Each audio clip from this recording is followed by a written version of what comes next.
ప్రియమైన నా బిడ్డా, నా మాటలు జాగ్రత్తగా ఆలకించుము. గత సంవత్సరములో అంటే 2025వ సంవత్సరములో ఏ విధముగా అయితే మీ తల్లిదండ్రులను, మీ భార్య భర్తలను, మీ బిడ్డలను, మీ రక్త సంబంధులను, మీ తోబుట్టువులను, మీ స్నేహితులను, మీ శ్రేయోభిలాషులను, మీ పొరుగు వారిని, మీ పక్కింటి వారిని కాసి కాపాడిన విధముగా ఈ సంవత్సరములో అంటే 2026వ సంవత్సరములో నెలలో ఈ నెల మీకు మొదటిది. ఇదే మీ సంవత్సరమునకు మొదటి నెల. ఆనాడు ఇశ్రాయేలీయులు ఐగుప్తుదేశములో ఉండగా ఏ విధముగా అయితే ఇశ్రాయేలీయులు ప్రజలను కాపాడిన నేను మిమ్ములను దీవిస్తాను, మిమ్మల్ని ఈ విధముగా ఆశీర్వదిస్తాను.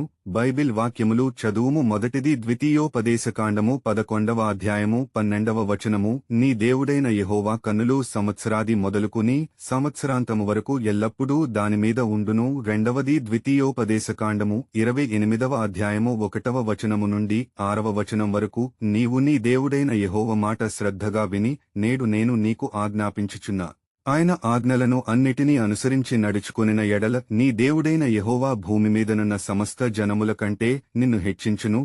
నీవు నీ దేవుడైన యెహోవా మాట వినన ఎడల ఈ దీవెనలన్నీయు నీ మీదకి వచ్చి నీకు ప్రాప్తించును. నీవు పట్టణములో దీవింపబడదువు, పొలములో దీవింపబడదువు. నీ గర్భఫలము, నీ భూఫలము, నీ పశువుల మందలు, నీ గొర్రె మేకలు మందలు దీవింపబడును. నీ గంపయు పిండి పిసుకు, నీ తొట్టెయు దీవింపబడును. నీవు లోపలికి వచ్చినప్పుడు దీవింపబడదువు, వెలుపలికి వెళ్లినప్పుడు దీవింపబడదువు. మూడవది కీర్తనల గ్రంథము 65వ అధ్యాయము 11వ వచనము.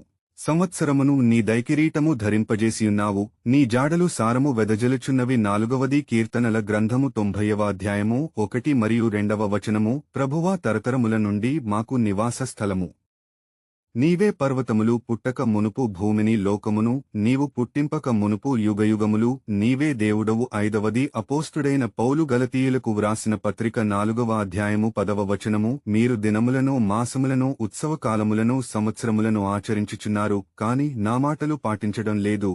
మీరు పరిశుద్ధ గ్రంథము చెప్పినట్లుగా నా మాటలు ఆలకించి జీవించిని ఎడల ఆకాశద్వారములు విప్పి పట్టజాలనంత విస్తారమైన ఆశీర్వాదములు నేను మీకు దయచేస్తాను. ఈ నూతన సంవత్సరము ఈ రోజు నుండి సంవత్సరాంతము మీకు తోడుగా ఉంటాను, మిమ్ములను ఆశీర్వదిస్తాను. మీ ప్రయాణములోనూ మీ పనిపటల్లోనూ మీరు చేస్తున్న ప్రతి పనిలోనూ తోడుగా ఉండి 30దంతలుగా 60దంతలుగా 100ంతలుగా దీవిస్తాను. నేను నీ ప్రభుడనైన యేసయ్యను మాట ఇస్తున్నాను. ఆమెన్.